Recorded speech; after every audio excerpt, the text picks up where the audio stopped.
यदा यदा हि धर्मस्य ग्लानिर्भवति भारत अभ्युत्थानमधर्मस्य तदात्मानं प्रजाम्यहं परित्राणाय साधूनां विनाशाय तदुष्कृतां धर्म संस्थापनार्थाय संभवामि युगे युगे। मतलब मैं हर युग में धर्म की रक्षा के लिए उत्पन्न होऊंगा। 6 साल, 12 साल और 25 साल और 36 साल और लास्ट होता है 52।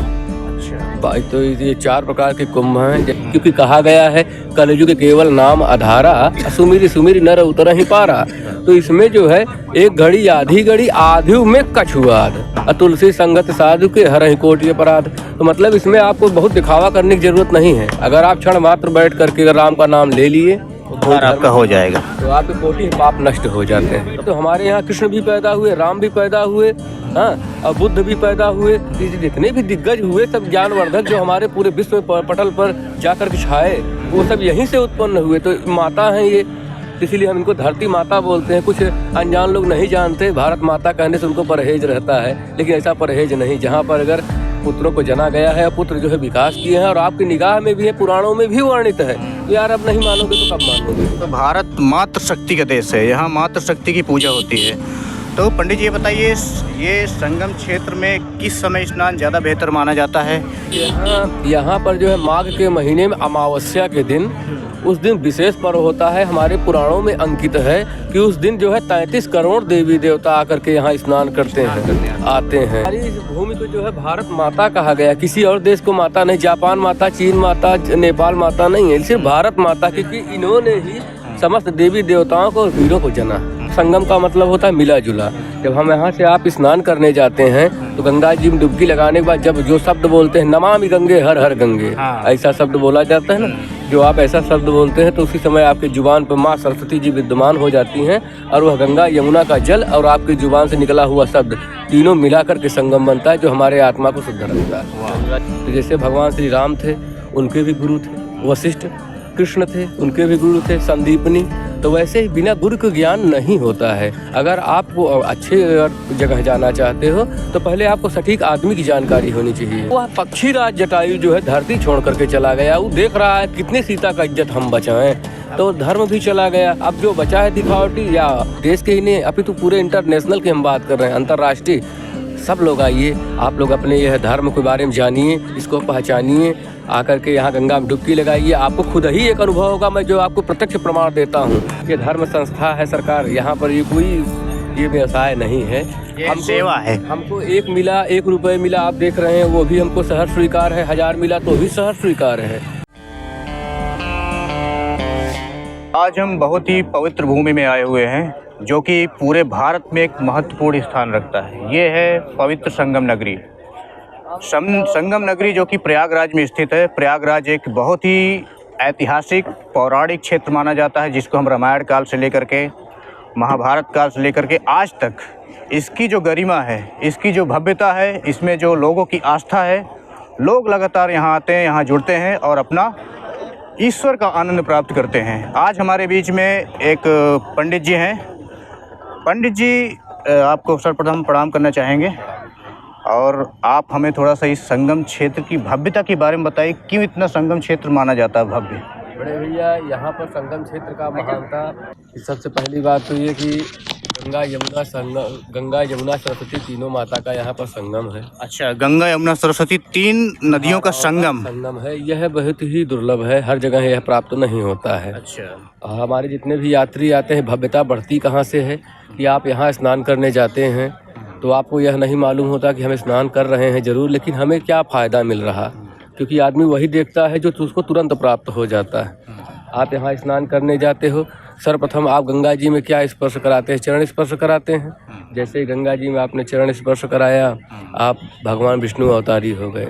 माँ गंगा को त्रिपथ गामिनी गंगा बोला गया है। अच्छा, भगवान श्री विष्णु के चरणों से निकलने की वजह से आपके चरणों से स्पर्श हुई तो आप विष्णु अवतारी हुए। नहा करके फिर आप जब खड़े होते हैं गंगा जल में तो आपकी भी जटाओं से गंगा बह रही है, तो आप महादेव रूपी हो गए। फिर घर जाते वक्त आप जल लेकर के जाते हैं। दंड कमंडलधारी ब्रह्मा भी आप ही हो। तीनों देवताओं का स्वरूप जो आपके अंदर विद्यमान होता है वह यहाँ पतित पावन भूमि को जो है महान बनाता है। वाह, आपने बहुत ही अच्छी बात बताई।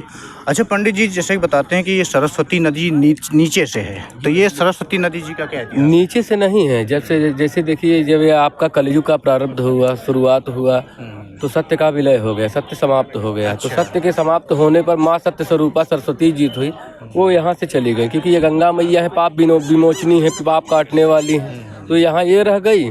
और यमराज की बहन है स्वयं माँ यमुना, तो इनको कौन मार सकता है। ये दो यहाँ रुक गई। जो सत्य के प्रतीक थी माँ सरस्वती, वो यहाँ से विलुप्त हो गई, क्योंकि सत्य तो कहीं बचा नहीं, कोई ऐसा व्यक्ति भी नहीं बचा जो झूठ ना बोलता। तो ये कलयुग की वजह से, कलयुग में सत्य जब कम हुआ तो पाप बढ़ा, तो यहाँ से सरस्वती माता जी विलीन हो गई। लेकिन विलीन होकर वो कहीं गई नहीं, क्योंकि उनको यहाँ 3 नदियों का संगम पूर्ण करना था, तो इसीलिए वह हमारे आपके अंतर्मन में विद्यमान हुई। जब हम आप संगम का मतलब होता है मिला जुला।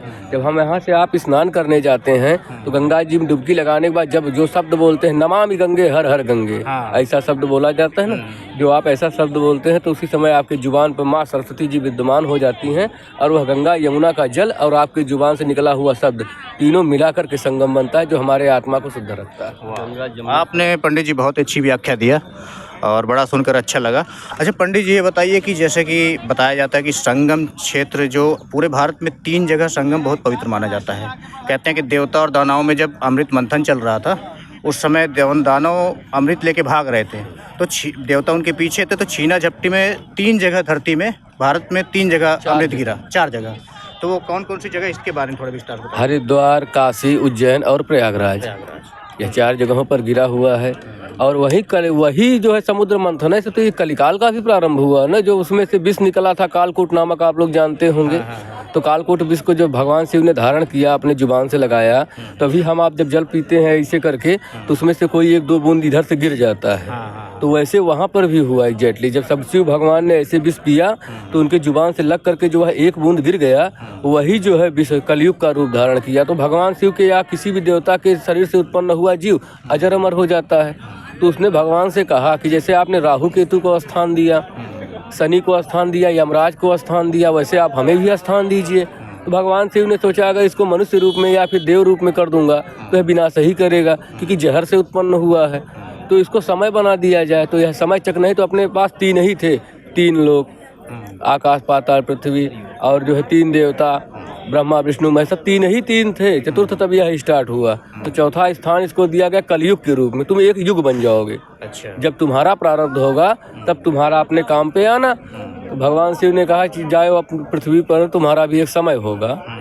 तो वह जब यहाँ पर आया तो अपना जब समय स्टार्ट किया तो भगवान भी आए। तो बोला कि भगवान मेरे कार्य में आप बाधा न बनिए। जैसे आप हर युग में आते हो, सत्य युग में आए, द्वापर में आए, त्रेता में आए, तो कलयुग में आप ना आना, कलयुग में हमारा ही समय चलेगा। भगवान ने कहा तू तो मेरे मन की बात छीन लिया, मैं भी चाहता हूँ कि कलिकाल में मैं ना आऊँ, क्योंकि सब मनुष्य जो है पापी होंगे, कोई एक आध ही होगा जो कि अंधेरे में उजाला फैला सकता है। तो वह दीपक का जो है तुलना, वो हर समय में जब भी पाप बढ़ता है, धरती में जब पाप बढ़ता है तो कोई न कोई जन्म लेने आता ही है। हमारी इस भूमि को जो है भारत माता कहा गया, किसी और देश को माता नहीं, जापान माता, चीन माता, नेपाल माता नहीं है, सिर्फ भारत माता, क्योंकि इन्होंने ही समस्त देवी देवताओं को और वीरों को जना।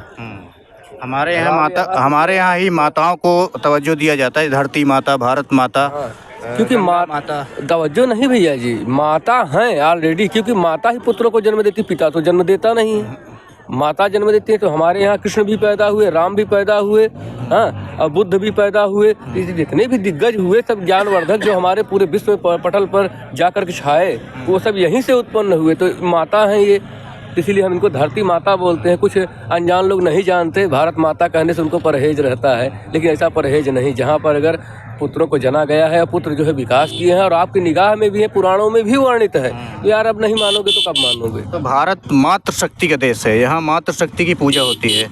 तो पंडित जी ये बताइए, ये संगम क्षेत्र में किस समय स्नान ज़्यादा बेहतर माना जाता है? यहाँ पर जो है माघ के महीने में अमावस्या के दिन उस दिन विशेष पर्व होता है, हमारे पुराणों में अंकित है कि उस दिन जो है 33 करोड़ देवी देवता आकर के यहाँ स्नान करते हैं, आते हैं। वायुदेव से लेकर के उस दिन बारिश भी होती है। आप देखेंगे तो 12 बजे के बाद और सुबह से पहले पहले एक बार बारिश के छींटाकशी जरूर। इंद्रदेव भी आते हैं स्नान करने के लिए, यह प्रमाण है यहाँ का, यह सनातन का प्रमाण है। सभी लोग स्नान करते हैं तो उस दिन मौनी अमावस्या के दिन जो लोग नहाते हैं उनको जो है कई कोटि जो है पुण्य मिलता है। अच्छा, ये कुंभ, अर्धकुंभ और महाकुंभ, इसके बारे में थोड़ा बताइए, क्या है, कैसे मना, कब कब आता है कुंभ, कब अर्धकुंभ, कब महाकुंभ? 6 साल, 12 साल और 25 साल और 36 साल और लास्ट होता है बावनी। अच्छा, तो ये 4 प्रकार के कुंभ हैं। जैसे किसी भी समय का जो है अगर शुरुआत करते हैं, गिनती का भी स्टार्ट करते हैं तो 4 होता है, या फिर जैसे हम कोई डेट जान रहे हैं कि यही डेट है तो उसके पहले जो समय रहता है वही अर्धकुंभ और ये फुल कुंभ का जो है रूप लेता है। लेकिन विशेष तो एक ही है, महाकुंभ, जो कि 2025 में लगने वाला है। 2025 में दोस्तों, 2025 में महाकुंभ होने वाला है। ये महाकुंभ कितने सालों में आता है भैया जी? ये बता तो रहे हैं, ये तो आपका 12 साल में आया है, 24 साल में आया। अच्छा, एक बताते हैं कि 144 साल में कुछ खास बावनी है, बावनी जो सबसे मुख्य।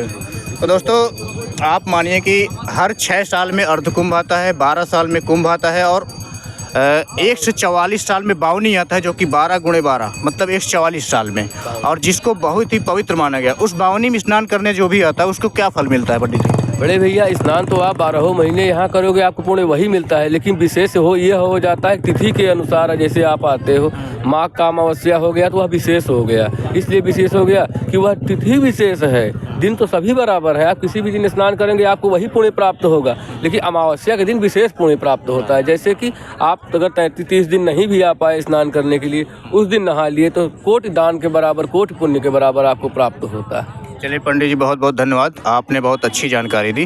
पंडित जी, मैं थोड़ा सा आपके व्यक्तिगत व्यवसाय के बारे में जानना चाहूँगा। आपने धर्म को जीवित रखा है।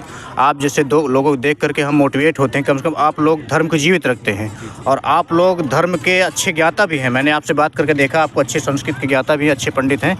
तो आप इस व्यवसाय के बारे में बताइए, क्या इस व्यवसाय में लोग आगे जुड़ रहे हैं या फिर इससे दूर भाग रहे हैं, या फिर इसमें कोई भविष्य नहीं है? देखें भैया जी, अगर यदि यह व्यवसाय होता तो आदमी जुड़ते और भागते। ये हमारा का व्यवसाय नहीं है, हमारा का धर्म है। अच्छा, आप धर्म की रक्षा के लिए, ये आपका धर्म की रक्षा के लिए, इसमें तो थोड़ा बहुत प्रसाद मिल जाता है, वो आप ग्रहण कर लेते हैं। जैसे कि आपको जो है संस्कृत में उसमें कहा गया है, महाभारत में, यदा यदा ही धर्मस्य ग्लानिर्भवति भारत अभ्युत्थानम् धर्मस्य तदात्मानं प्रजान्यहं परित्राणाय साधूनां विनाशाय तदुष्कृतां धर्म संस्थापनार्थाय संभवामि युगे युगे। मतलब मैं हर युग में धर्म की रक्षा के लिए उत्पन्न होऊंगा। तो जैसे भगवान श्री राम थे, उनके भी गुरु थे वशिष्ठ, कृष्ण थे, उनके भी गुरु थे संदीपनी। तो वैसे ही बिना गुरु के ज्ञान नहीं होता है। अगर आपको अच्छे जगह जाना चाहते हो तो पहले आपको सटीक आदमी की जानकारी होनी चाहिए। आप किसी लक्ष्य को प्राप्त करना चाहते हो तो आपको एक गुरु की आवश्यकता होती है, जो आपको मार्ग प्रदर्शित करे कि आप वहाँ तक जाओगे, आपको दिक्कत नहीं होगी, इस रास्ते से जाना, जो ऑलरेडी उसका अनुभव कर चुका है। तो वैसे ही ये धर्म संस्था है सरकार, यहाँ पर ये कोई ये व्यवसाय नहीं है, हमको सेवा है। हमको 1 मिला, 1 रुपये मिला, आप देख रहे हैं, वो भी हमको सहर्ष स्वीकार है। 1000 मिला तो भी सहर्ष स्वीकार है। मतलब ये तो दान है, दान है। आदमी दान में रुचि रख रहे हैं, क्योंकि सत्य गया, जब तब गया और धर्म भी गया। अब आप गिद्धरा जटायु को ही देख लीजिए, पहले हमारे आपके बचपन में बहुत सारे दिखते थे। हाँ, लेकिन अब क्या करें, कितनी सीता की इज्जत बचाएं हो। वही बात। हाँ, सीता स्वयं रावण के साथ जा रही है। ऐसा मैं ऐसा चल रहा है ना, संस्कार थोड़े से गड़बड़ हो रहे हैं कलयुग की वजह से। तो वह पक्षीराज जटायु जो है धरती छोड़ करके चला गया। वो देख रहा है कितनी सीता का इज्जत हम बचाएं, तो धर्म भी चला गया। अब जो बचा है दिखावटी या एक्चुअली वो दान बचा है। तो जितना भी आप लोग बड़े से बड़े चढ़ बढ़ करके इसमें हिस्सा ले रहे हैं, लोग आते हैं, आस्था है उनकी, माता का दर्शन करते हैं, फिर दान करते हैं, उसी की वजह से हमारा यह पृथ्वी अभी कुछ पूजा पाठ की वजह से बचा हुआ है। क्योंकि कहा गया है, कलयुग केवल नाम आधारा, सुमिरि सुमिरि नर उतर ही पारा। तो इसमें जो है एक घड़ी आधी घड़ी, आधु में कछुआद, तुलसी संगत साधु के हर ही कोटि अपराध। तो मतलब इसमें आपको बहुत दिखावा करने की जरूरत नहीं है। अगर आप क्षण मात्र बैठ करके राम का नाम ले लिए, उद्धार आपका हो जाएगा। तो आपके कोटि पाप नष्ट हो जाते हैं। तो पंडित जी, हमारे दर्शकों को आप क्या कहेंगे कि संगम क्षेत्र में लोगों को आना चाहिए और यहाँ की भव्यता देखनी चाहिए? बिल्कुल, हम तो यही कहेंगे, सभी हमारे जितने भाई हैं, जितने बंधु हैं, जितने भी पूरे देश के, अपने देश के ही नहीं, अभी तो पूरे इंटरनेशनल की हम बात कर रहे हैं, अंतर्राष्ट्रीय, सब लोग आइए, आप लोग अपने यह धर्म के बारे में जानिए, इसको पहचानिए, आकर के यहाँ गंगा में डुबकी लगाइए। आपको खुद ही एक अनुभव होगा, मैं जो आपको प्रत्यक्ष प्रमाण देता हूँ। आप गंगा नहाने से पहले जो फीलिंग कर रहे थे, गंगा नहाने के बाद आपकी शरीर हल्की कैसे हो गई। जी, वाकई में नहाने के बाद जो पवित्रता अंदर तक फील होती है, उसका एहसास यहाँ आके ही बताया जा सकता है। मैं आपको यहाँ से बताऊँगा तो आपको महसूस नहीं होगा। अगर आपको इसका लुत्फ़ उठाना है तो आपको इस आस्था की नगरी में आना चाहिए, आकर के अनुभव लीजिए, अनुभव लेना चाहिए। और मैं आपको बता दूं कि ये जो आस्था की नगरी है प्रयागराज, ये बहुत ही मतलब जाना पहचाना नाम है। आप पुराणों से लेकर के, इतिहासों से लेकर के आज भी अगर जाएंगे तो योगी आदित्यनाथ जी की सरकार है जिन्होंने इलाहाबाद का नाम प्रयागराज कर दिया। तो बहुत बहुत धन्यवाद। हम आपसे फिर मिलेंगे एक नई नगरी में, एक नई पवित्र नगरी में। तब तक के लिए धन्यवाद। जय हिंद, जय श्री राम।